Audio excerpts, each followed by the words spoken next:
orang yang turun dari kenderaannya, dan orang yang meminta pertolongan. Dengan sanadnya Imam Bukhari meriwayatkan daripada Abu Ishaq, katanya saya mendengar Al-Bara ketika mana ada seorang lelaki bertanya dia, berkata kepadanya dalam bentuk pertanyaan, adakah kamu telah lari wahai Aba Umarah pada hari Hunain?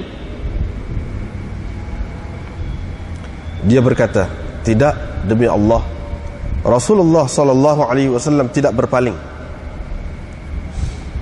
tetapi telah keluar anak-anak muda dari kalangan sahabat-sahabatnya dan orang-orang yang ringan pikirannya, yakni kalangan yang tidak cerdik. Hussaran, telah keluar hussaran dalam keadaan tangan kosong, laisa bisilah, tanpa senjata. Fa'atau qauman, mereka bertemu, mereka datang kepada satu kumpulan, satu golongan, yakni mereka bertemu dengan golongan pemanah. Jama'a Hawazin, yaitu kumpulan Hawazin dan Bani Nasr, yang mana hampir tidak ada anak panah mereka jatuh, yakni tanpa mengenai sasarannya. Jatuh yakni dengan sia-sia, tanpa mengenai sasarannya. Farashaquhum rashqan, mereka pun memanah sahabat-sahabat Nabi sallallahu alaihi wasallam yang muda-muda itu. Mereka pun betul-betul memanah sahabat-sahabat itu, dan hampir-hampir tidak ada anak panah mereka yang melencong ataupun yang tidak menepati sasaran. Fa aqbalu hunalika ila an-nabiy sallallahu alaihi wasallam. Di situ mereka, yakni orang-orang kafir itu, menghadap, pergi menuju kepada Nabi sallallahu alaihi wasallam, ketika mana Nabi sallallahu alaihi wasallam berada di atas bagal putihnya, sedang sepupunya, anak pakciknya, yakni sepupunya Abu Sufyan bin Al-Harith bin Abdul Muttalib mengheret bagalnya itu. Fanazalah, maka Nabi sallallahu alaihi wasallam turun dan meminta pertolongan yang dari Allah. Kemudian dia berkata, yakni Nabi sallallahu alaihi wasallam berkata, ana nabiyyu la kadhib, ana ibnu Abdul Muttalib. Akulah nabi, tiada dusta. Akulah anak Abdul Muttalib. Kemudian dia pun mengatur, menyusun sahabat-sahabatnya. Ini bab doa ke atas, doa keburukan untuk orang-orang musyrikin, supaya mereka kalah dan bergoyang, bergoncang. Doa ke atas orang-orang musyrikin, doa supaya orang-orang musyrikin kalah dan bergoncang. Boleh juga kalau kita terjemah begitu, maksudnya samalah. Diriwayatkan daripada Ali radhiyallahu anhu, katanya bila bila tiba hari Ahzab, Rasulullah sallallahu alaihi wasallam pun bersabda, yakni pada hari Ahzab, lamma kana yaumul Ahzab, pada hari Ahzab, Rasulullah sallallahu alaihi wasallam bersabda, mala Allahu buyutahum, semoga Allah memenuhi rumah-rumah mereka dan kubur-kubur mereka dengan api. Syaghaluna 'anis salatil wusta, mereka telah membuatkan kita terlepas sembahyang asar. Mereka telah menyibukkan kita sehingga tidak sempat mengerjakan sembahyang asar dalam waktunya, hatta ghabatis syams, sehingga matahari hilang, barulah sembahyang asar itu dilakukan pada waktu maghrib itu. Diriwayatkan daripada Abi Hurairah, katanya Nabi sallallahu alaihi wasallam berdoa dalam qunut, Allahumma anji Salamah bin Hisham, ya Allah selamatkanlah Salamah bin Hisham.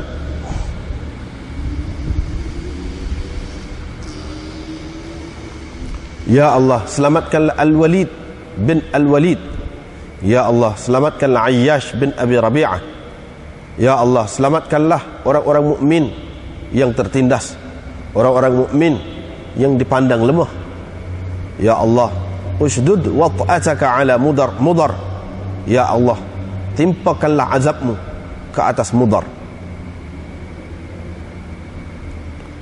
Allahumma sinin, ya Allah, dalam bentuk beberapa tahun kemarau berlaku, seperti mana beberapa tahun kemarau di zaman Nabi Yusuf.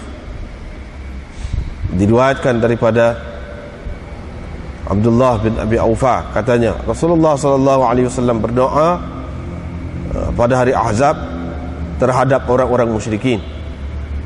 Dalam doanya itu Nabi SAW menyebutkan, Ya Allah, munzilal kitab, yang menurunkan kitab, sari'al hisab, yang segera menghitung, yang segera cepat kira-kiranya.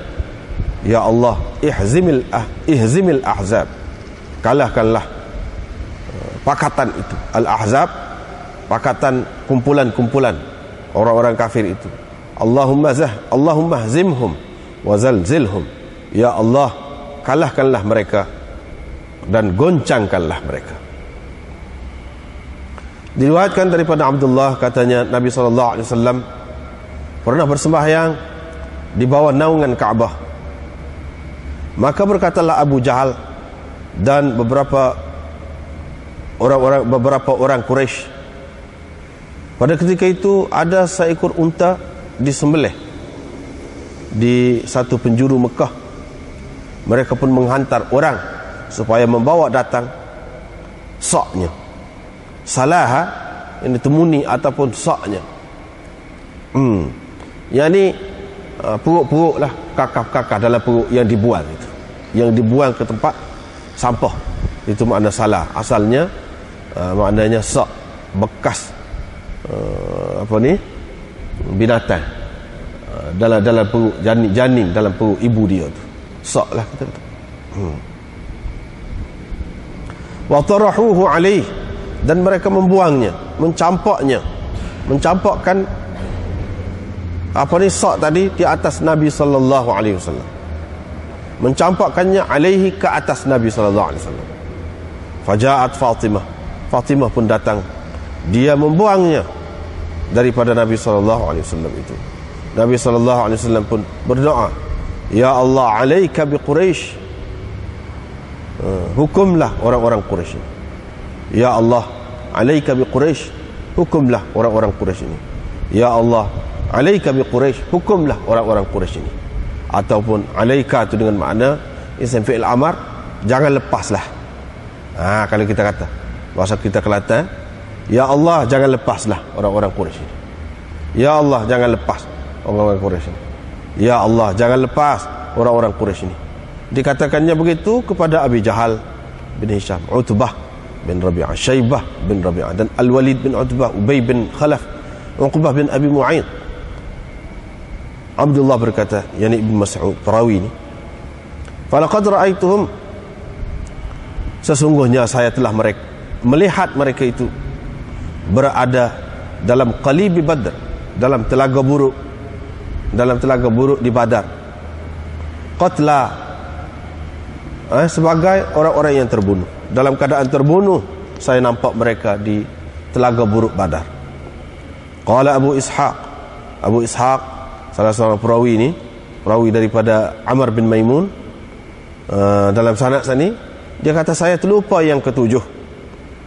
Siapakah yang ketujuh itu? Qala Abu Abdullah, yakni Imam Bukhari berkata, Yusuf bin Ishaq meriwayatkan daripada Abi Ishaq, Umayyah bin Khalaf, yakni yang ketujuh itu. Syu'bah pula, wa qala Syu'bah Umayyah atau Ubay dengan syak. Was-sahihu Umayyah, yang betulnya ialah Umayyah. Yang seperti riwayat Yusuf bin Abi Ishaq daripada Abi Ishaq, yaitu Umayyah bin Khalaf tanpa syak, yang ketujuh. Yang ini orang-orang yang didoakan oleh Nabi SAW kebinasaan, kebinasaan ke atas mereka. Diriwayatkan daripada Aisyah bahawa orang-orang Yahudi pernah masuk bertemu dengan Nabi SAW, mereka berkata, Assalamu alaik, Assalamu alaik, mampuslah engkau. Maksudnya assam itu mampus. Dia buat macam bunyi, dia nak mengelirukan lah, Assalamualaikum, tetapi dia bunyi tak bunyi, butir tak butir dia. Assalamualaikum. Dia kata Assalamualaikum. Assalamualaikum tu mana mampuslah kamu. Fala'anathum, maka Aisyah pun melaknat mereka, kutuk mereka lah. Faqala, Nabi SAW bertanya, malaki, kenapa? Kenapa dengan engkau? Ini kenapa engkau kutuk mereka? Kata Aisyah, tidakkah engkau dengar apa yang mereka ucapkan itu? Nabi SAW pun menjawab, tidakkah pula engkau mendengar apa yang aku telah katakan kepada mereka? Alaikum, aku kata begitu, alaikum.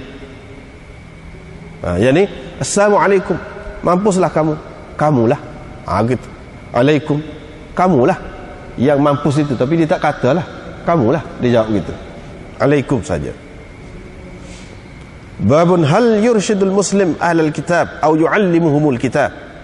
Ini bab, bolehkah orang Islam membimbing ahli kitab ataupun mengajar mereka al-kitab, yakni Quran ini, bolehkah? Diriwayatkan daripada Abdullah bin Mas'ud, diriwayatkan daripada Ubaidullah bin Abdullah bin Utbah bin Mas'ud, yakni anak kepada Abdullah bin Mas'ud. Dia meriwayatkan daripada Abdullah bin Abbas. Dia tidak ambil daripada ayah dia, tapi daripada Ibnu Abbas. Ibnu Abbas menceritakan kepadanya bahawa Rasulullah SAW menulis surat kepada Qaisar.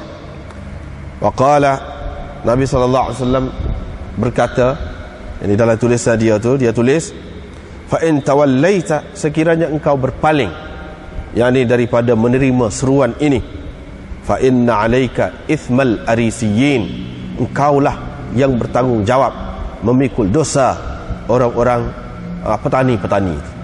Al-arisiyin, engkaulah yang bertanggungjawab memikul dosa petani-petani itu, yakni rakyat kamu yang kebanyakannya terdiri daripada petani-petani. Bab doa lil musyrikin bil huda liyata'allafahum. Ini bab doa kebaikan untuk orang-orang musyrikin agar mereka mendapat petunjuk, supaya mereka jinak mesra dengan kita orang-orang Islam.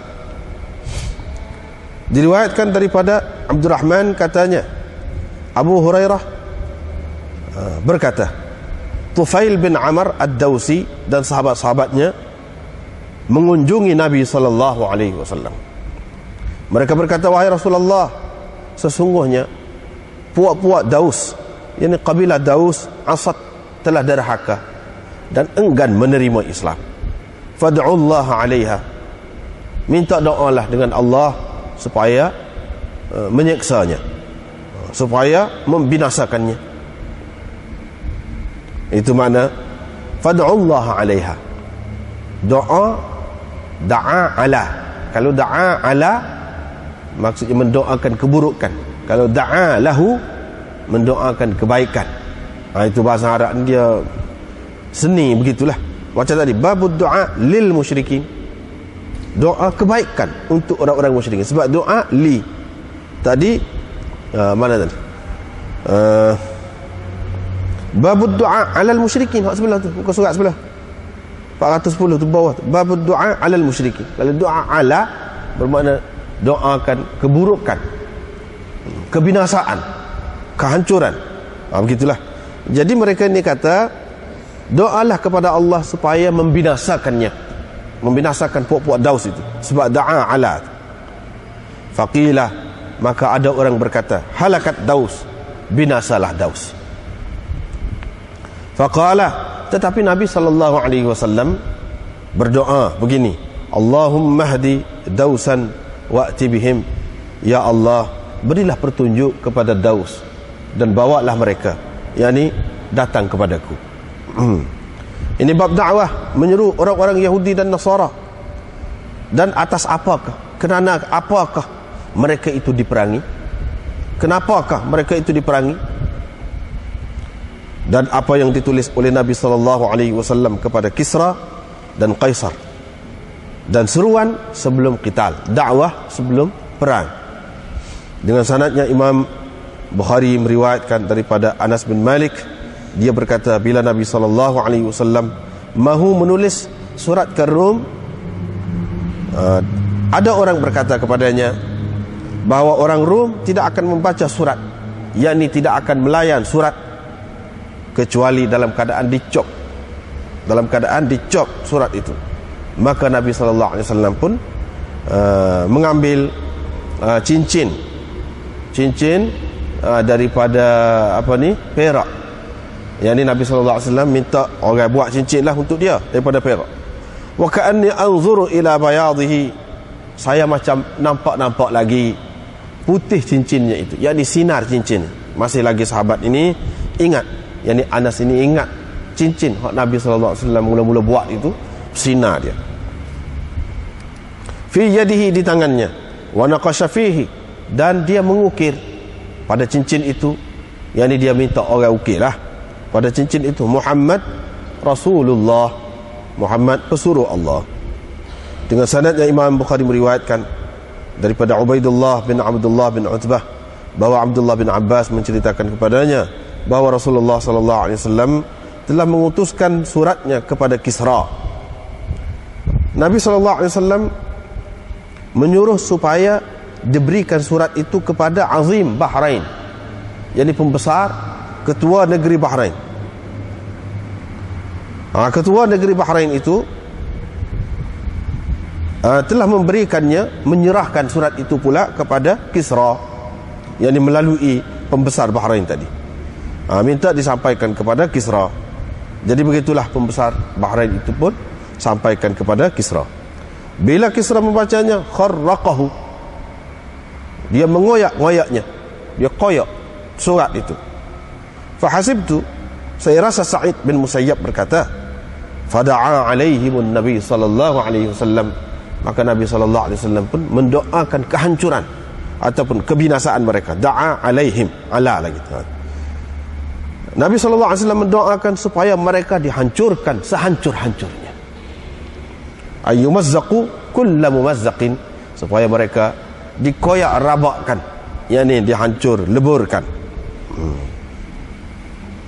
Nah, itulah beberapa bab yang kita baca pada malam ini. Bab yang pertama, baru ni sudah sebut dah golongan-golongan yang akan diperangi oleh orang-orang Islam. Orang Islam akan berperang dengan orang-orang Rom, orang-orang Turk, orang-orang Yahudi, dan macam-macam lagi akan berperang. Dalam peperangan itu ada orang Islam yang menang, ada orang Islam yang kalah, ada juga. Ni hak ditunjuk hak akan datang, hak sebelum berlaku. Baru ni kita sudah bincang hak tu. Lepas tu bila hak menang kalah ni biasalah dalam perang. Dia nak cerita Nabi SAW dulu semasa dia hidup dulu, dia sendiri perang, ada menang ada kalah kah? Dia nak ayatnya dah. Kalah menang itu lumrah lah, biasalah dalam peperangan ini. Pada Nabi SAW ada kalah kah semasa peperangan dia? Kalau kita nak kata kalah tu artinya berselerak lari, bolehlah juga kalau kita nak kata itu maksud kalah tu. Maksud kalah tu kalau maksudnya sebahagian daripada orang-orang yang ikut serta dalam peperangan tu, askar-askar tu kalau berselerak lari, itulah maksud kalah, maka itu berlaku. Tetapi kalau nak kata kekalahan dalam arti kata yang sebenarnya, itu tidak berlaku. Kerana salah, tak kena strategi Nabi SAW kah? Tak ada berlaku. Berselerak, lari, mati ramai kerana tak dengar hak dia kata, itu ada. Ataupun kerana kagum, sini macam cerita Hunain, perang Hunain ini dalam Quran pun ada sebut, wa yauma hunainin id a'jabatkum kathratukum falam tughni ankum syai'ah. Pada hari Hunain, ketika kamu berasa sedap hati dengan ramainya bilangan kamu, falam tughni ankum syai'ah, tetapi bilangan yang ramai itu tidak berguna apa-apa kepada kamu. Ini dalam Quran apa ada sebut itu. Pasal apa? Ramah ni dia kata skala pun benar semua. Sekali ni kita ramah ni benar jugalah. Kira-kiranya. Lepas tu baru-baru masuk Islam ni lepas pada pembukaan Mekah. Sebab perang Hunain dia selepas daripada pembukaan Mekah.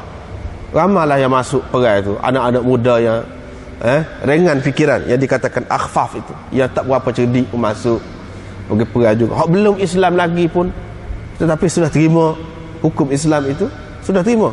Nabi SAW benar juga pasal dia nak pergi gatek, nak pergi perang gatek. Kafir lagi ada juga pergi juga perang. Hak buat-buat ni lah hak berselerak ni. Pasal berasa sedap hati. Sedangkan dalam Islam tidak boleh berasa sedap hati begitu.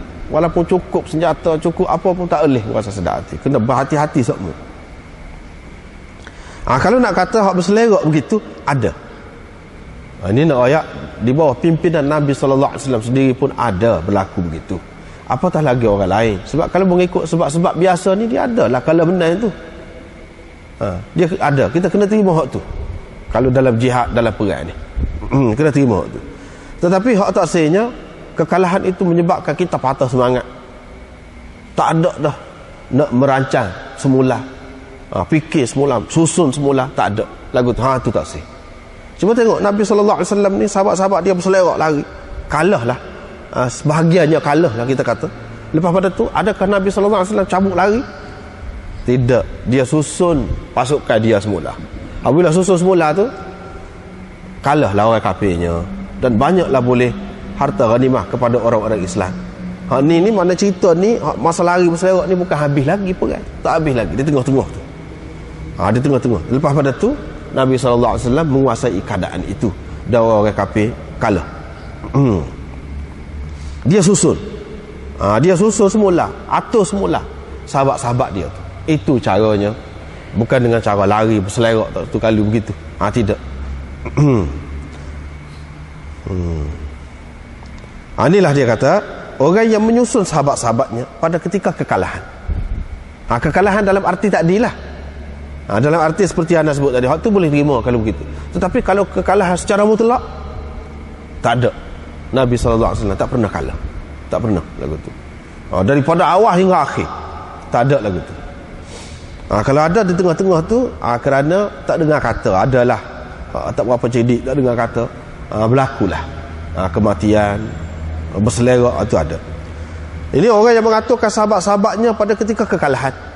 Ini nak rayaknya, kalau kalah jangan patah semangat.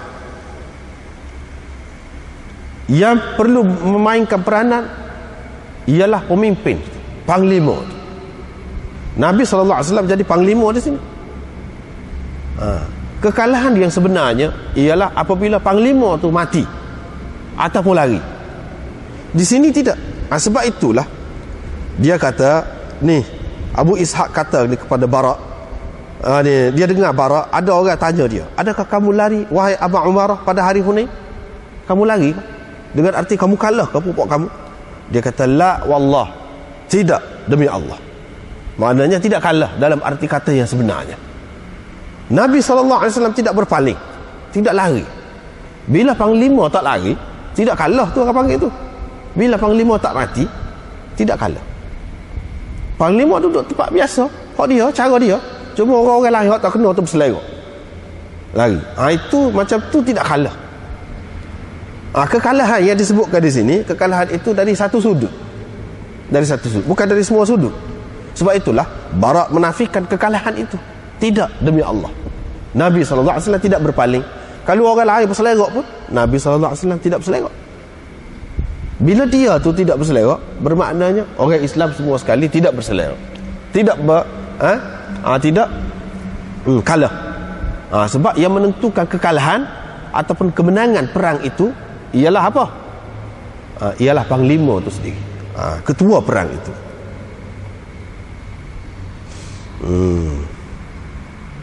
Itu perkara yang pertama. Yang kedua, wa nazala an dabbatih, orang yang turun dari kenderaannya. Orang yang turun dari kenderaannya. Yang turun dari kenderaannya atau mana? Mula-mula duduk atas kenderaannya turun. Turun naik itu biasalah. Turun naik, kalau sekiranya perlu turun, boleh. Makna dalam perang tak apa. Tidak kata panglima ni kena duduk di atas kuda semacam. Tidak gitu. Turun jika perlu, naik jika perlu, itu tidak jadi masalah. Pada sini dia turun tu untuk apa? Untuk berdoa, minta tolong, istansara, minta tolong daripada Allah SWT. Ni hak dia naknya buat apa perkara ni, iaitu panglima tu, ketua tu, satu dia kena susun atur molek pasukan dia tu. Yang kedua, yang ni strategi biar kena.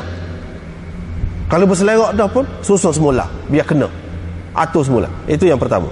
Yang kedua, yang pertama tu mana berkait dengan sebab-sebab zahir. Berkait dengan sebab-sebab zahir. Kalau tak kena susun pun boleh jadi kalah juga ramai pun. Tak kena senjata pun, senjata tak cukup pun boleh jadi kalah juga. Kena biar siap waktu. Satu. Yang kedua, iaitu dari segi ruhani. Panglima tu dia jangan lupa kepada Allah Subhanahu Wa Taala. Dia kena minta doa dengan Allah Subhanahu Wa Taala. Minta tolong dengan siapa? Dengan Allah Subhanahu Wa Taala. Inilah yang diceritakan. Bila dia buat begitu, keadaan dapat dikawal dan akhirnya orang Islam menguasai medan perang tu. Dah boleh kepada orang Islam lah yang menang. Bila begitu, dia kata Rasulullah sallallahu alaihi wasallam tidak lari, tidak berpaling. Bila dia tidak berpaling, itulah yang menentukan orang Islam ni tidak kalah dalam arti kata yang sebenarnya. Lepas tu bukan Nabi sallallahu alaihi wasallam saja tidak berpaling ni, tidak lari. Ramai lagi yang lain. Sayyidina Abu Bakar, Sayyidina Umar, ramai lagi sahabat-sahabat yang lain, termasuk ada sekali. Walaupun di sini orang-orang Syiah kata, dia kata Sayyidina Abu Bakar lari juga, Sayyidina Umar lari, Sayyidina Ali tidak lari. Tak betul lagu tu. Kalau kita tengok dalam kitab-kitab tafsir apa, dalam Ruhul Ma'ani apa semua, dia sebut di antara yang tidak lari Sayyidina Abu Bakar, Sayyidina Umar. Tu ada sekali. Itu hak tidak berselerak. Hak lain berselerak. Nak rayaknya pasal apa ni? Serangan hebat sangat dengan anak panah. Anak panah pula tepat. Pasal puak-puak tu memang hebat dalam memanah. Dia ceritalah. Tetapi hak keluar hari tu, hak pergi perang hari tu, anak-anak muda di kalangan sahabatnya, wa akhfafuhum, dan orang-orang yang ringan fikiran. Yang ni hak tak berapa cerdik lah. Pergi pula tu dengan semangat semata-mata, tak ada senjata. Pasal apa? Pasal nak kata kita ramah. Sekala pun orang Islam benar. Ini takkan kita tak benar, kita ramah. Pergi dengan semangat begitu saja. Hussarat laisa bisilah, tidak dengan senjata. Nak rayaknya tak boleh semata-mata bergantung. Dan Nabi ada sekali dengan kita, jadi kita tak payah buat persiapan. Jangan, tak boleh begitu. Lepas tu bilangan ramai, kita berasa sedap hati, tak boleh. Itu sebagai peringatan. Apa yang berlaku kepada Nabi SAW itu sebagai peringatan. Hak tak molek berlaku kepada sahabat tu sebagai peringatan kepada kita. Nak rayaknya kalau tidak ikut perintah ketua kata lagu ni, dalam perang Uhud tu kena duduk sini, jangan tinggal tempat ni, duduk atas bukit ni. Puak-puak tu dia tinggal barang tu, dia perang-perang dia tinggal barang, buat lalu kalah. Dia lari. Hak ni duduk atas ni tak tahan tengok barang banyak bawah ni. Pakat turun, tinggal. Turun tu dia mari kat belakang.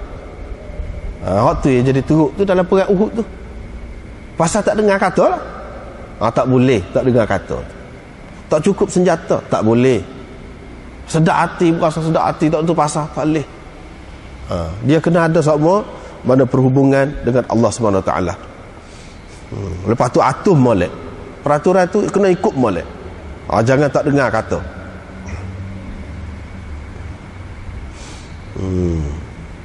Lepas tu berjumpa dengan puak-puak ni lah, seperti yang kita terjemah tadi. Lepas tu pada masa tunya dah berselerak ni, puak-puak kafir ni menuju kepada Nabi SAW. Sudah nak tuju pada Nabi SAW.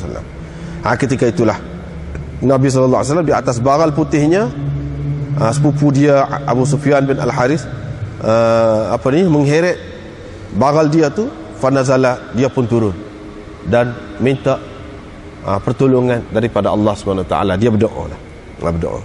Lepas pada siap berdoa tu, dia pun kata, ana nabiyyu la kadhib, ana ibnu Abdul Muttalib. Akulah nabi, tiada dusta. Mana sebenar aku ni nabi. Dan akulah anak Abdul Muttalib. Apa yang dia sebut waktu tu Sebab Abdul Muttalib, semua orang kafir tahu belaka. Semua orang kafir tahu belaka. Dialah yang membawa kebaikan, pembangunan, kedamaian di Mekah tu, ketua dulu yang diterima oleh semua orang kafir dulu. Hak tu dialah. Dia ni cucu Abdul Muttalib tu. Pak Abdul Muttalib ni selalu dalam sejarah dia Allah SWT bagi kemenangan kepada dia. Ketika Abrahah nak pergi robohkan Kaabah tu pun, Abdul Muttalib lah yang pegang kelabu Kaabah, serah diri kepada Allah SWT, biar Allah SWT lah yang selamat. Lepas tu berlaku apa yang berlaku tu. Ini semua kita kata berkat Abdul Muttalib lah. Siapa Abdul Muttalib tu? Tok Nabi SAW. Sebab tu dia sebut ana bin Abdul Muttalib. Dia tidak sebut ana bin Abdullah, padahal nama ayah dia Abdullah. Sebab ayah dia tak ada buat apa, tak ada lama. Takdirnya Allah SWT mati dia sebelum dia lahir lagi. Peranannya tidak begitu banyak dalam masyarakat. Nak wayaknya keturunan ni tidak semesti anak tu sendiri, boleh jadi daripada tok nenek dia tu. Dia keturunan tu dia timbul semula kepimpinan tu. Tidak semesti daripada ayah, daripada datuk pun boleh jadi.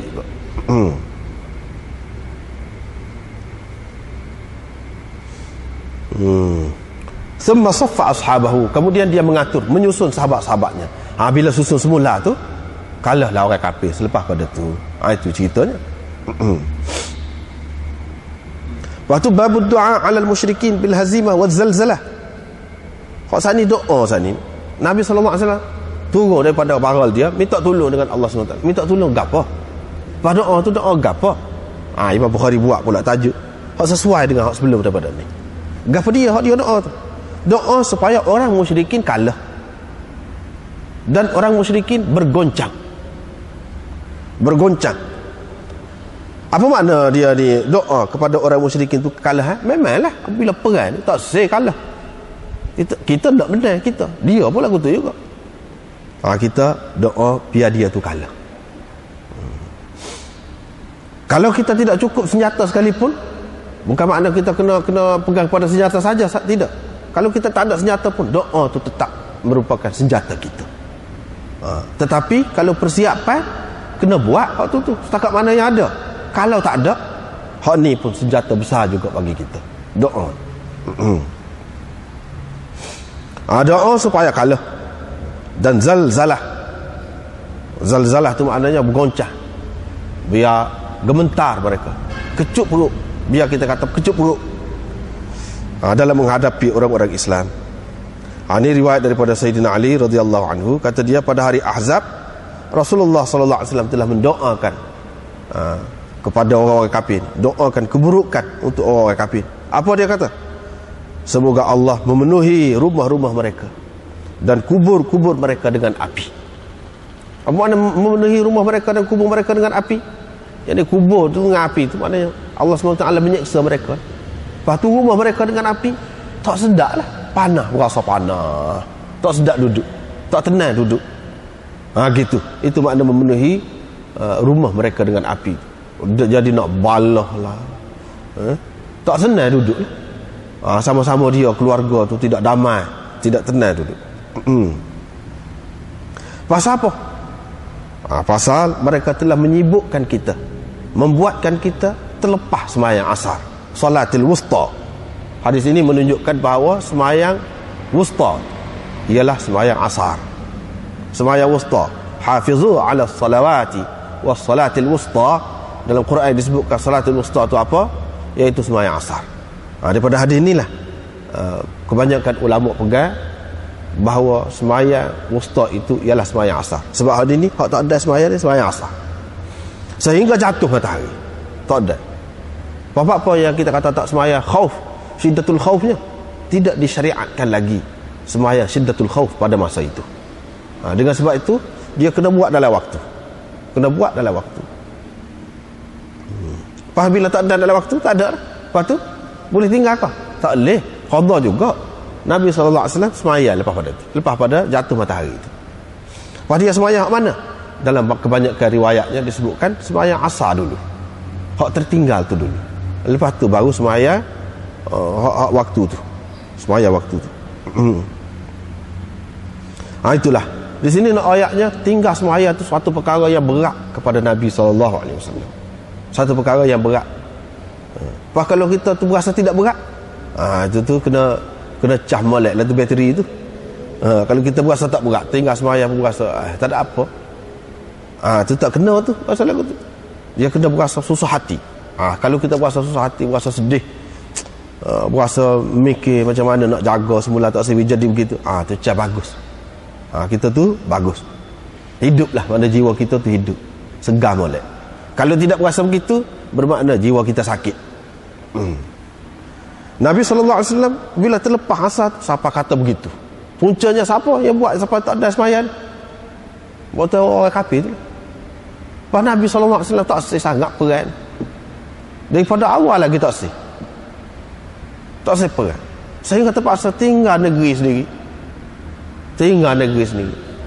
Ramai daripada sahabat-sahabat tinggal harta, tinggal anak pinak. Pasal apa? Pasal orang kafir itulah yang buat penyakitnya, menyusahkan. Pergi ke Madinah tu tak puas hati lagi, nak serang pula, nak pakat dengan puak-puak Yahudi yang duduk di Madinah tu, nak hancurkan orang Islam lagi. Ketika itulah udzina lil ladzina apa nama ni, udzina lil ladzina yuqatiluna bi annahum zulimu. Dibenarkan kepada orang-orang yang perang kerana mereka dizalimi. Apa ni? Betul. Dalam ayat tu barulah dibenarkan perang. Perang ni setelah Nabi SAW pergi ke Madinah. Tak sih perang asal. Hak ni pula gitu juga. Dia yang buat apa ni? Masalah.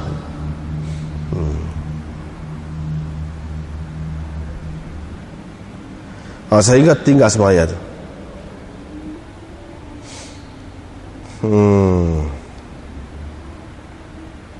Lepas pada tu ini doa kepada ke atas orang-orang musyrikin lagi, supaya kalah tu. Lepas pada tu doa lagi daripada Abi Hurairah ni riwayat ni, Nabi SAW doa dalam qunut. Dalam qunut ini pula, doa dalam qunut ini minta selamat. Minta selamat orang-orang Islam yang apa ni terperangkap dengan orang-orang kafir, orang-orang Islam yang diseksa oleh orang-orang kafir, orang-orang Islam yang ditangkap oleh orang-orang kafir. Hak tu yang Nabi SAW doa qunut ini. Apa qunut ini? Qunut apa? Orang panggil qunut nazilah. Qunut nazilah. Apa qunut nazilah ni? Ialah dari segi fiqhnya, banyaklah khilaf di kalangan ulama tu. Ada yang mengatakan semua sembahyang boleh qunut itu. Qunut nazilah ni bila sesuatu malapetaka menimpa kita orang Islam ni, maka bolehlah kita berqunut. Qunut tu tak kira lah dalam sembahyang apa pun, dalam sembahyang fardu ke, dalam sembahyang sunat ke. Mengikut setengah ulama nya begitu. Setengah-setengah ulama kata tidak, dia subuh sahaja, dalam subuh sahaja. Lepas pada tu khilaf pula, sebelum rokok ke selepas rokok. Tu masalah khilaf lah. Tetapi apa ni, qunut itu ada. Qunut tu sendiri ada.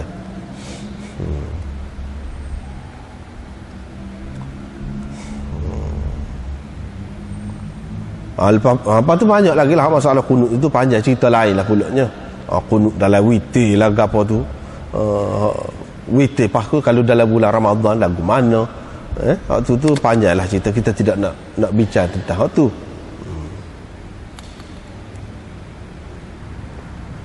Nabi SAW doa dalam qunut dia tu, inilah Allahumma anji Salamah bin Hisham, Allahumma anjil Walid bin al-Walid.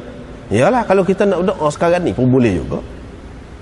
Siapa-siapa orang Islam yang ditangkap oleh orang kafir, yang diseksa oleh orang kafir, yang dibuat nyaya oleh orang kafir, bolehlah kita doa hak ni, guna hak ni. Lafaz ini cuma tukarlah nama orang tu, tukar. Allahumma anjil mustad'afina minal mu'minin. Ya Allah, selamatkanlah, lepaskanlah, bebaskanlah orang-orang mukmin yang teraniaya. Yang teraniaya tu setengah-setengahnya tak boleh nak pergi ke Madinah pasal dia lemah, tidak berdaya. Tidak berdaya. Jadi ditahan oleh orang-orang kafir. Setengah-setengah tu memang ada harta benda, ada keluarga ke apa, tapi memang dihalau. Dalam Quran disebutkan alladzina ukhriju min diyarihim, alladzina ukhriju min diyarihim wa udzu fi sabili. Apa tu dalam Quran sebut tu? Orang-orang yang disakiti, diganggu kerana mengikut jalanku, dan orang-orang yang dikeluarkan dari tanah air mereka, dihalau keluar, tak boleh duduk Mekah ni kalau nak ikut cara Islam. Padahalnya tak ada buat kacau apa, tak ada apa. Begitu. Bila pergi ke Madinah tu, ni buat lagi. Bila pergi ke Madinah, mana pun pergi ke Madinah tu tak apalah. Hak duduk di Mekah tu dia seksa, dia buat macam-macam. Lepas tu hak duduk di Madinah tu pun setengah-setengah Nabi SAW hantar pergi ke mana-mana, dia tangkap pula, dia seksa, macam-macam lah buatnya. Sehinggalah tu ayat tadi lah, alladzina yuqataluna bi annahum zulimu, udhina lil ladzina yuqataluna bi annahum zulimu. Tu hak tu ayat tu. Ayat itulah yang membenarkan orang-orang Islam ni berperang, mempertahankan diri. Lepas tu hak doa ni bukan maksud Imam Bukhari ni. Hak maksud dia dengan tajuk dia ad-du'a 'alal musyrikin bil hazimah ni. Hak ni Allahumma shdud wa ta'ataka. Situ duduk. Tajuk dia tu duduk situ. Ya Allah, ushdud wa ta'ataka. Hebatkan, turunkan seksaanmu ataupun azabmu yang dahsyat. Itu makna ushdud. Ke atas Mudar. Pasal apa? Ganggu betul puak-puak Mudar ini. Dulu kita sudah jumpa kan puak-puak Abdul Qais, dan ramai lagi puak-puak lain tak boleh pergi jumpa dengan Nabi SAW pasal diganggu oleh puak-puak Mudar ni tengah jalan. Tak boleh nak jumpa dengan Nabi SAW. Apa puak ni lah? Allahumma sinin kasini Yusuf. Ya Allah, seksalah mereka dengan kemarau beberapa tahun, seperti yang berlaku di zaman Nabi Yusuf beberapa tahun. Puak-puak ni Allah SWT memang seksa, hukum mereka begitulah. Kemarauannya teruk sangat sehingga puak-puak dia tu pasal kelaparan. Nampak macam berasak debu, kabus. Sebenarnya mata dia kelabu. Pasal kemarau kuat sangat. Begitulah yang berlaku. Lepas tu puak-puak tu pada masa tu kerana lapar sangat, tak boleh nak makan daging ke apa, tak ada, susah. Dia rebuh tulas-tulas hak berselerak tepi jalan, hak tempat tahu sapah tu, ambil hak tu rebuh. Pasal nak sangat, terliur sangat nak makan daging. Sapah setara tu. Tetapi hak mana-mana degil tu, hak ni lah, hak di zaman Nabi SAW ni tak terima semacam. Hak mana-mana degil tak terima semacam. Hak mana-mana terbuka fikiran tu, iyalah terimalah hak tu.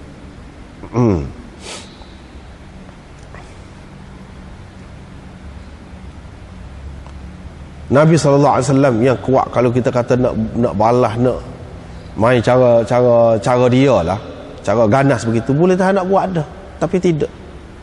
Sabar semacam. Selama mana duduk sabar? Duduk main doa begitu je. Ni dia nak ceritanya bagaimana orang Islam ni boleh perang tu bagaimana. Imam Bukhari nak buat. Nanti kita tengok dalam tajuk ni, kita nampak begitu. Kenapa orang Islam ni perang? Orang sampai sekarang ni dia kata orang Islam ni pengganas. Kenapa orang Islam ni jadi pengganas? Kalau nak kata jadi pengganas, kenapa? Sepatutnya dia kena tahu punca tu. Kena pastikan punca tu. Ya, jadi orang Islam ni berperang, kemudian kenapa? Inilah asal usul dia. Hak ni hak zaman Nabi SAW. Zaman kemudian pun begitu juga. Zaman Nabi SAW ni begitu. Pada tu hak ni lah tajuk dia tu duduk situ. Allahumma shdud wat'ataka ala Mudar. Lepas pada tu Abdullah bin Abi Aufa berkata Rasulullah SAW berdoa pada hari Ahzab, mendoakan keburukan ke atas orang-orang musyrikin.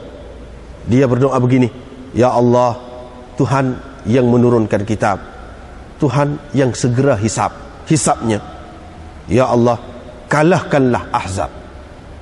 Ahzab tu makna golongan-golongan puak-puak tu bukan satu puak saja, pakatan lah, puak-puak bersekutu lah kita kata. Zaman sekarang ni orang panggil puak-puak bersekutu. Ahzab itu puak-puak pakatan. Dia pakat dengan sama-sama kafir dia tu, berapa kabilah pakat. Bukan setakat tu saja, pakat dengan puak-puak Yahudi pula duduk dalam. Jadi rakyat, jadi warga negara di Madinah. pakak pula dengan hak tu.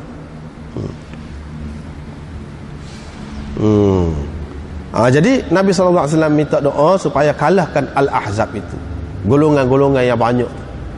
Biar kalahkan. Banyak pun boleh kalah. Allah SWT boleh mengalahkan mereka. Allahumma hzimhum wazalzilhum, goncangkanlah mereka. Goncangkan itu maksudnya biar hati mereka itu tidak tenang, jadi takut, jadi kecut perut, kita kata lemah semangat. Boleh berlaku lah tu, termasuk berlaku. Itu doa Nabi SAW ke atas orang-orang kafir. Pasal apa? Pasal tu lah, dah orang lari dah pergi duduk negeri lain dah. Dia tak senang hati lagi, nak kacau lagi. Itu nak sabarlah kalau doa pun. Kalau kita kata doa, boleh kah doa kepada orang kafir? Boleh. Kafir hak lagu tu, kafir hak lagu tu. Ada pun kafir yang ada harapan dia tu masuk Islam. Tengok macam mana Nabi SAW doa. Orang suruh doa, suruh hancurkan, dia tidak suruh, dia tidak doa hancur. Dia minta Allah SWT tunjukkan. Ni kemudian yang kita sudah terjemah dah tadi. Lagu tu cara Nabi SAW. Wah, ni teruk sangat ni. Teruk sangat. Kalau kita tidak bertindak balas terhadap dia, kalau kita tidak buat apa satu, mana pondai sangatlah kita ni. Kalau lagu tu orang Islam, mudahlah dibuat apa saja, suka hati orang. Dia tak ada berasa bimbang, tak ada berasa takut apa kalau lagu tu. Ni di zaman Nabi SAW, di pokok kafir dia tahu Nabi SAW dia doa makbul, dia takut. Kalau Nabi SAW doa dia takut pada hak tu, tapi dah degil dia tak terima juga. Memang puak-puak dia takut. Kalau doa Nabi SAW dia takut. Jadi Nabi SAW guna hak tu je, dia peringkat awal. Lepas pada tu ni cerita hak awal lagi, semasa di Mekah. Nak ayatnya punca jadi perang, kemudian ni tak sudah perang ni punca mari mana? Punca mari daripada orang kafir. Ni Nabi SAW duduk semaya di bawah naungan Kaabah, duduk semaya. Abu Jahal dan beberapa orang Quraisy mari tengok. Lepas tu adalah sembelih unta di satu penjuru Mekah tu. Pok-pok ni hantar orang suruh pergi ambil kakak dalam orang tahu tempat siapa tu. Termasuklah di sini salah tu asal maknanya sok tu boleh jadilah sekali dengan perut apa-apa kau dia buang tu, dia suruh orang pergi ambil. Nabi SAW duduk sujud, dia buang. Dia tahu atas belakang Nabi SAW. Siapa begitu sekali. Inilah kerja dia. Ni Nabi SAW sabar semacam. Anak dia hunggar mari, perempuan, anak perempuan mari. Mana pada ketika tu tak ada orang yang nak tolong, nak bela, takut setengah-setengah. Masa apa kuat, ketika kuat kafir tu, anak dia lah pergi buat tu, dalam keadaan menangis-nangis, pergi buat. Nabi SAW tak kata apa. Pada masa-masa tu lah Jibril mari kata, nakkah aku hancurkan mereka ini? Nabi SAW tak sah. Dia sabar semacam pada masa tu. Lepas pada tu hanya dia doa saja, main doa, ya Allah alaika bi Quraisy, jangan lepas puak-puak Quraisy ni. Ya Allah, ada 3 kali dia sebut tu. Dia sebut hak tu Quraisy itu yang dimaksudkan bukan semua Quraisy, iaitu orang-orang yang terlibat lah, seperti Abu Jahal, Utbah bin Rabi'ah, Syaibah dan orang-orang yang disebutkan ini. Apa-apa ni yang dimaksudkan itu. Bila begitu, tak lama bila Nabi SAW pergi ke Madinah, perang yang mula-mula berlaku. Abu Jahal ke apa-apa ni mati awal lagi mati. Lepas tu dia longgokkan mereka itu dalam telaga buruk dekat Badar itu. Inilah yang Abdullah Ibn Mas'ud kata, saya duduk nampak-nampak lagi demon ni dibuatkan di situ dalam keadaan terhina. Dah nak perang sangat, akhir sekali lagu tu matilah pokok ni. Tetapi anak-anak mereka ini, ramai daripada mereka ini anak-anak dia Islam, memeluk agama Islam dan baik Islamnya pula. Begitulah keadaannya. Lepas pada tu ni nak ayat ni pula, Aisyah cerita ni pula, setelah Nabi SAW pergi ke Madinah pula, apa yang Nabi SAW ni perang dengan orang Yahudi tu pula apa? Dia ni agama dia Islam. Islam maknanya selamat, sejahtera. Tak sih kucak-kacir, tak sih. Iman daripada amanah. Amanah, amnun, amanun. Hotun mana aman, damai, sentosa, tak sih kucak.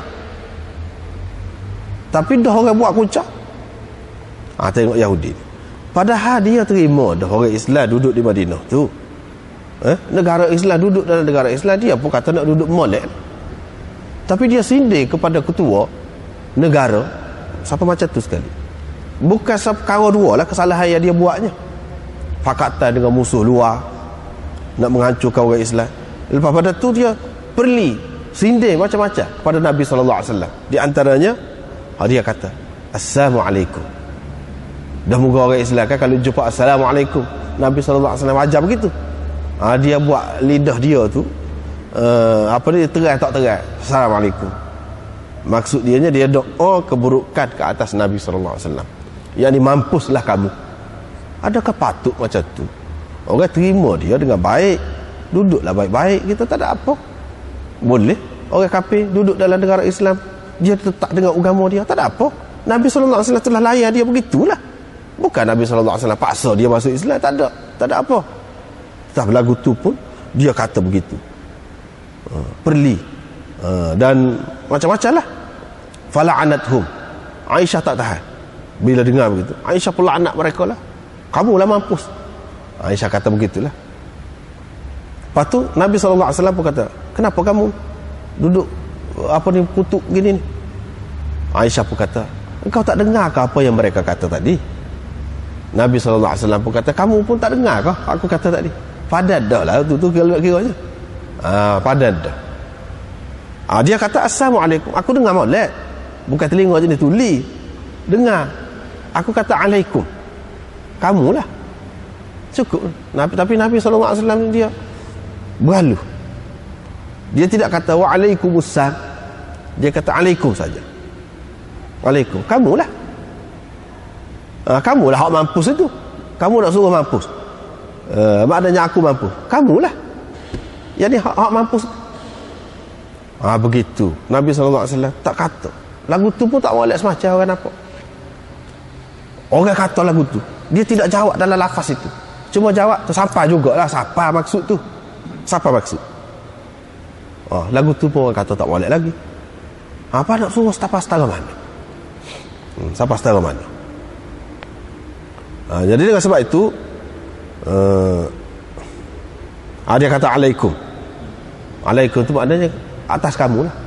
Lepas tu perkara ni, doa ni dalam hadis yang lain ada disebutkan, iaitu kalau orang kafir doa kepada kita dan kita balas, tidak jadi masalah, tak apa. Tapi kalau dia tak kata apa-apa kepada kita, tak boleh kita kata ke dia. Tak boleh. Tak boleh kita kata begitu. Kalau dia kata kepada kita, tak apa. Tapi kata pun pada-pada lah. Pada-pada. Lepas tu hak doa saat ni, dia doa kepada kita, dalam hadis yang lain disebutkan, itu tidak jadi apa-apa, tidak akan memberi kesan apa-apa. Tetapi hak kita balas itu, terutamanya Nabi SAW, dia ada kesan. Allah SWT terima. Walaupun kata pendek, tidak supaya dia kata alaikum saja pun padan dah. Allah SWT terima.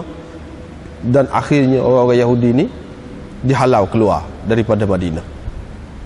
Asalnya duduk dalam Madinah. Nak ayatnya, warga negara pun kalau dia buat penyakit, dia bersekongkol lah kita kata, dia berpakat dengan musuh-musuh luar untuk menghancurkan, menjatuhkan kerajaan itu, boleh dibuat negeri, boleh dihalau, dihilangkan kerajaatannya, hak kerajaatannya, boleh dibuat begitu. Nabi SAW sendiri pun pernah buat begitu.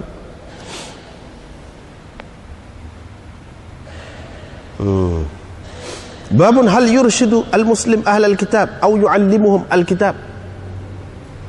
Bolehkah orang Islam membimbing ahli kitab ataupun mengajar kitab kepada mereka? Dia nak ayatnya, tentu sekali boleh. Tentu sekali boleh. Hak kita nak sebenarnya kepada dia, bukan kita nak perang, bukan nak balah, bukan nak berkelahi, iaitu kita nak sampaikan agama. Kita nak sampaikan agama. Hak tu. Lepas tu orang Islam ni boleh kau bimbing ahli kitab? Boleh. Kita nak mengajar dia, kita nak nasihat dia, nak ajak dia, perkenalkan Islam kepada dia, boleh. Memang itulah yang sepatutnya dibuat oleh kita. Dan itulah hak naknya.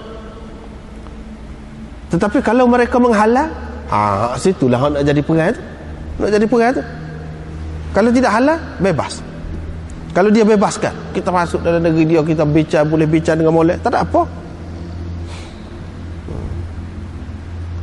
Dan kita boleh mengajar mereka Alkitab, Quran ini. Ini pendapat Imam Bukhari. Setengah-setengah ulama seperti Imam Malik, dia kata tak boleh nak ajar orang kafir Quran ni. Tak boleh. Takut apa? Takut dia rosakkan, buat tak satu pasal pula. Tak boleh nak bagi Quran ke apa kepada orang kafir. Terjemahan kau ke apa. Nanti dia dia lesek lah, kita kata dia lesek kau, ataupun lomo kan, benda-benda kotor dia buang, dia letak, dia hinakan, dia pijak ke apa kau. Kerana tu dia tidak benarkan.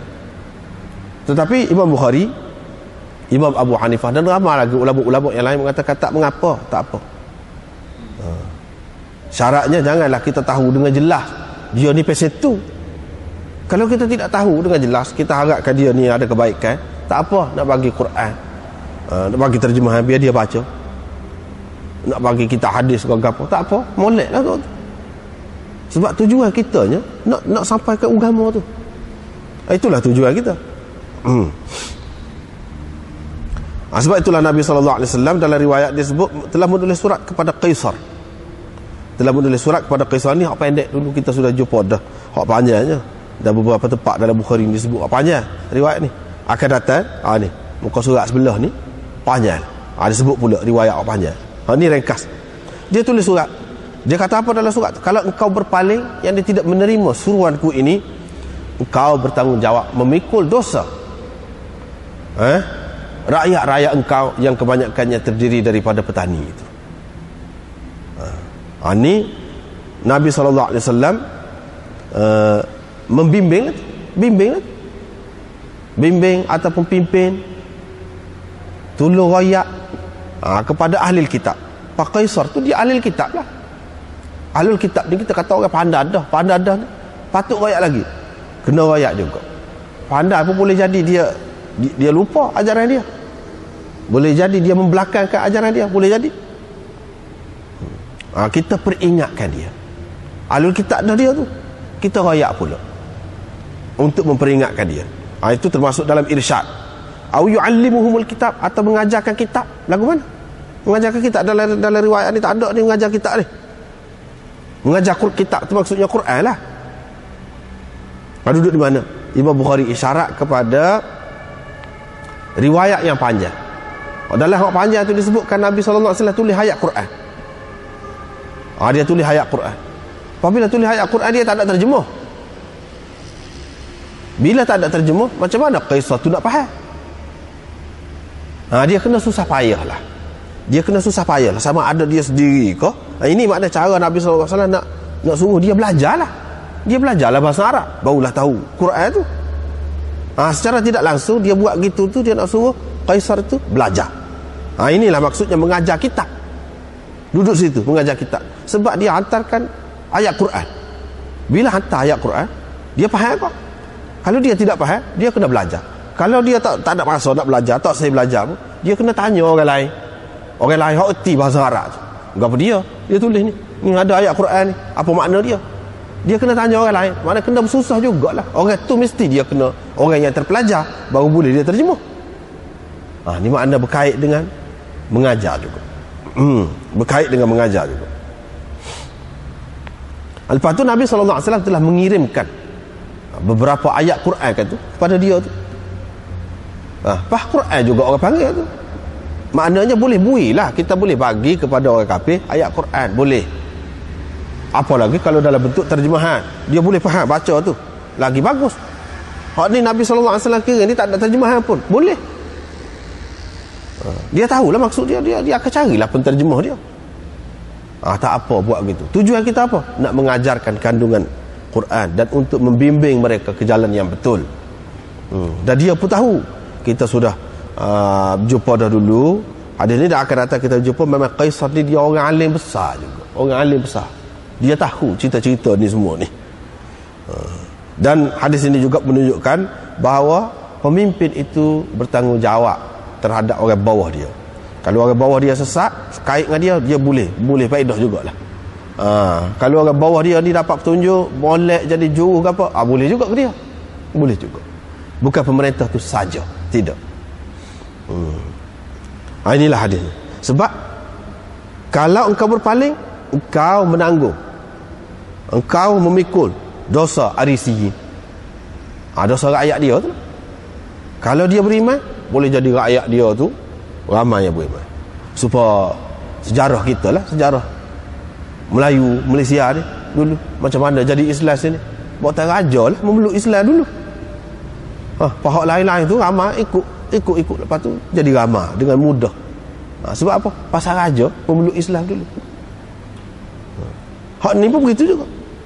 Tapi buatan dia tu tidak memeluk agama Islam kerana kepentingan dia. Adalah nanti kita akan jumpa akan datang ni pun. Maka ramailah pokok dia tu sesat. Tak nampaklah Islam. Lepas tu ni doa untuk orang-orang musyrikin. Doa kebaikan untuk orang-orang musyrikin.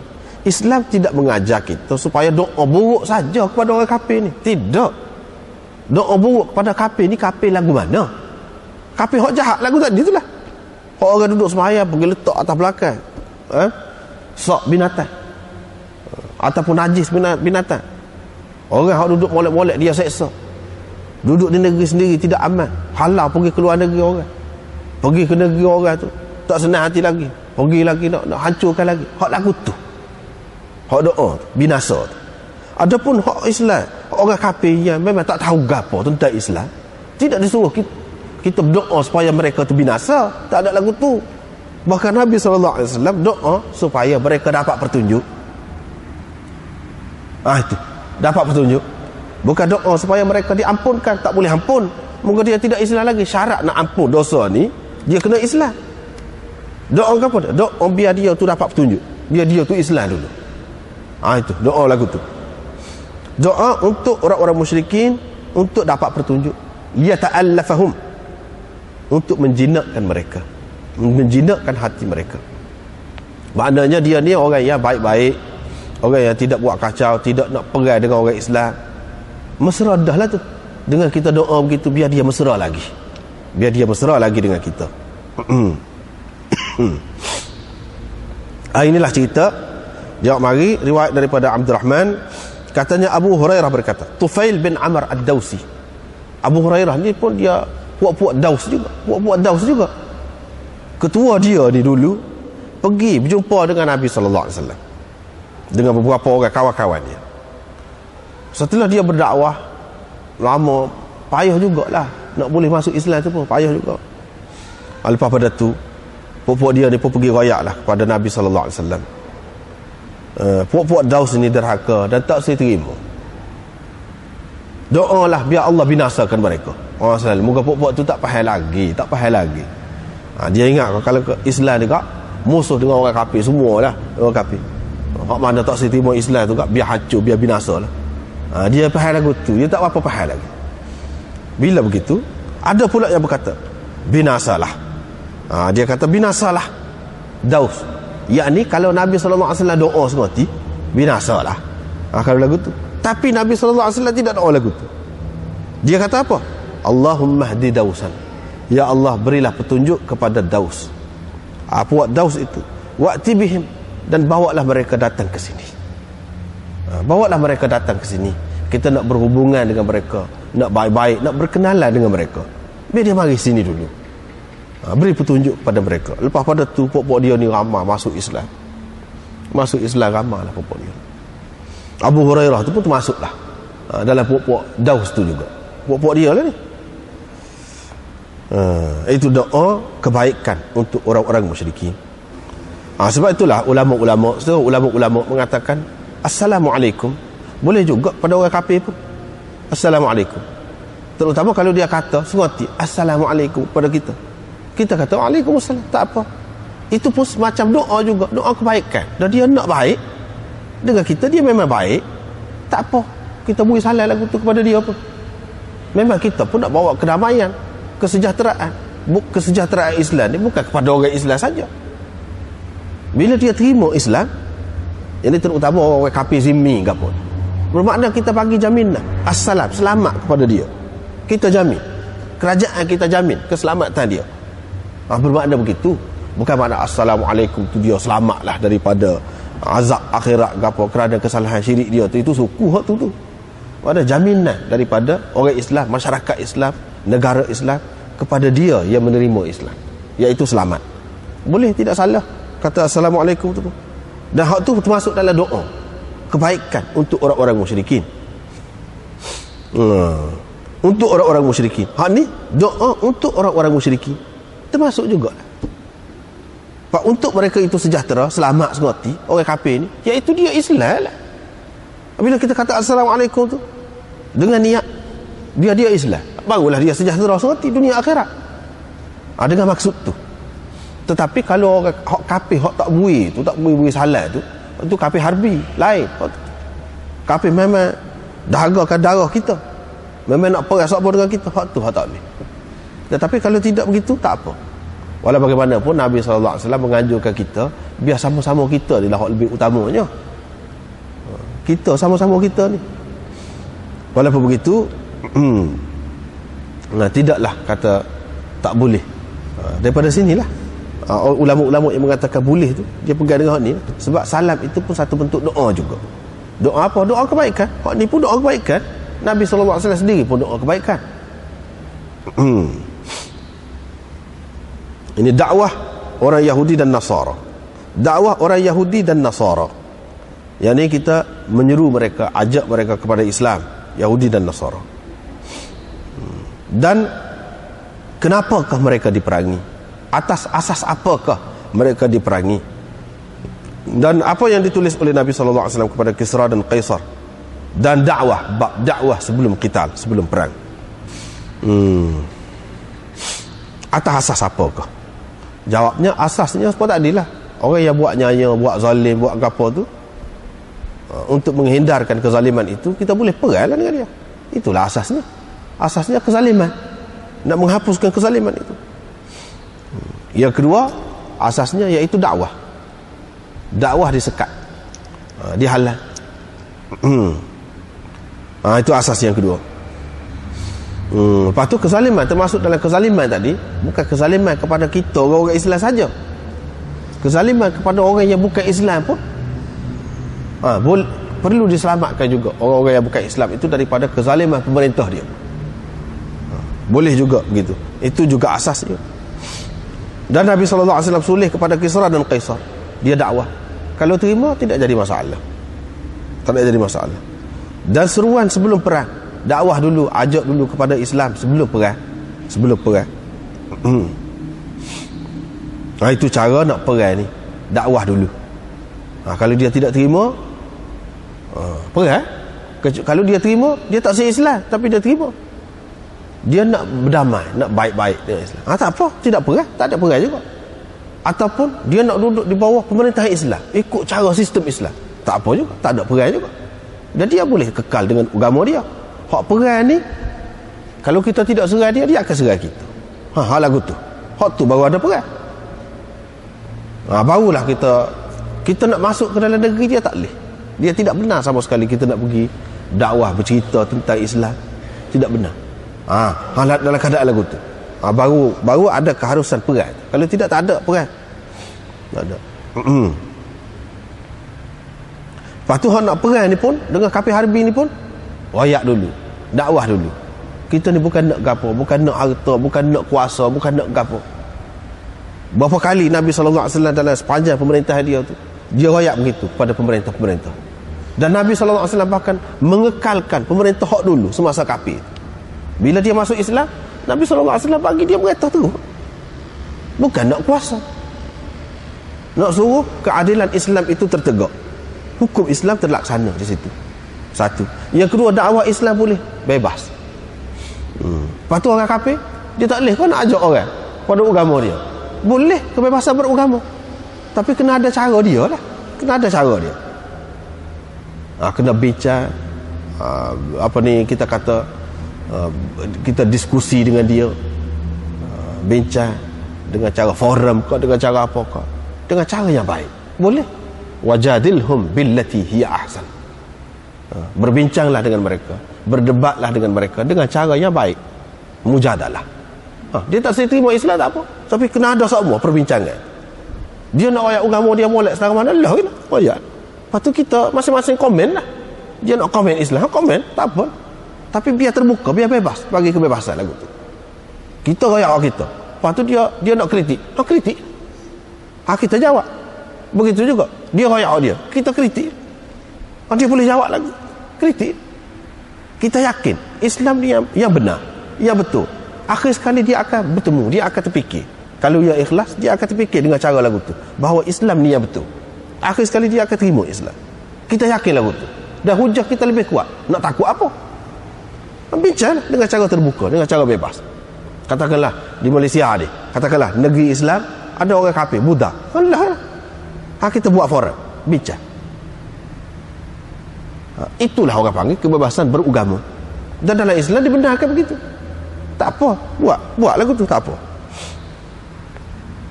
Tetapi apa ni, dalam setengah-setengah negara tu dia berasa itu sensitif, tak boleh sensitif. Itu tak kena.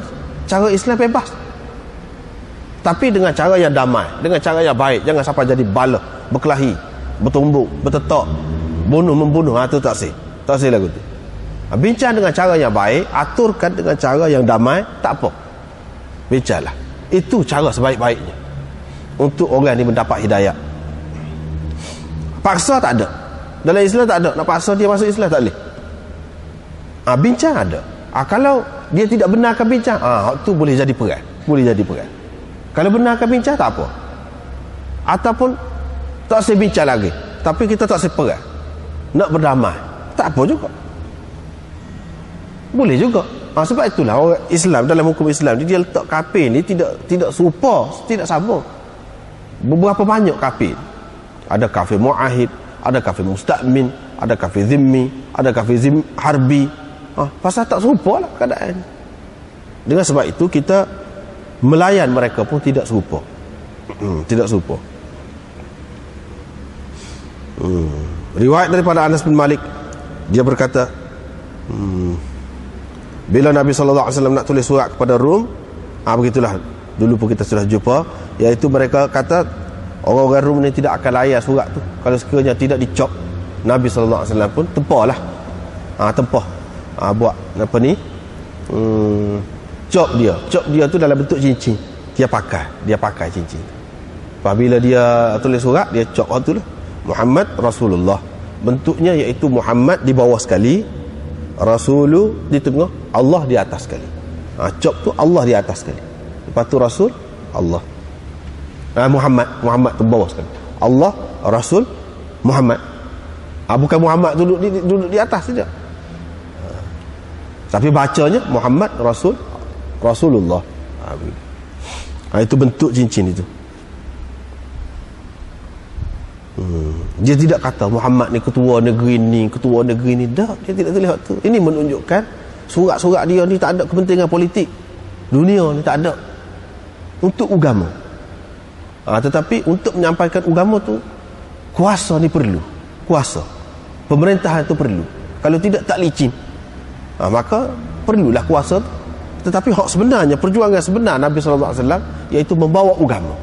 Artinya politik ataupun kuasa itu alat saja untuk menyampaikan agama. Maksud sebenarnya pemerintahan Islam ialah agama. Agama. Pada Tuhan ni cerita dia hantar juga surat kepada Kisra. Banyak pihak lah hantar surat. Lagu tu juga hantar surat, lebih kurang tu. Tapi Kisra ni dia koyak surat tu. Koyak. Dia tidak layan dengan baik. Dia tidak layan dengan baik Nabi SAW. Adapun Kaisar itu, dia simpan surat Nabi SAW itu dalam tempat yang paling baik. Dia letak surat tu dalam satu bekas daripada gading gajah. Lepas tu dalam peti, kunci pula. Dia suruh jaga dengan sebaik-baiknya. Dan dia menganggap surat itu membawa berkat pula kepada kerajaannya. Jaga molek surat ni. Kalau selagi surat ni terpelihara dengan baik, kerajaan kita akan selamat. Dia kata begitu. Adapun Kisra ni tidak lagu tu. Dia sombong. Dia ingat ni macam pemerintah biasa dah nak berebut kuasa dunia. Dia koyak.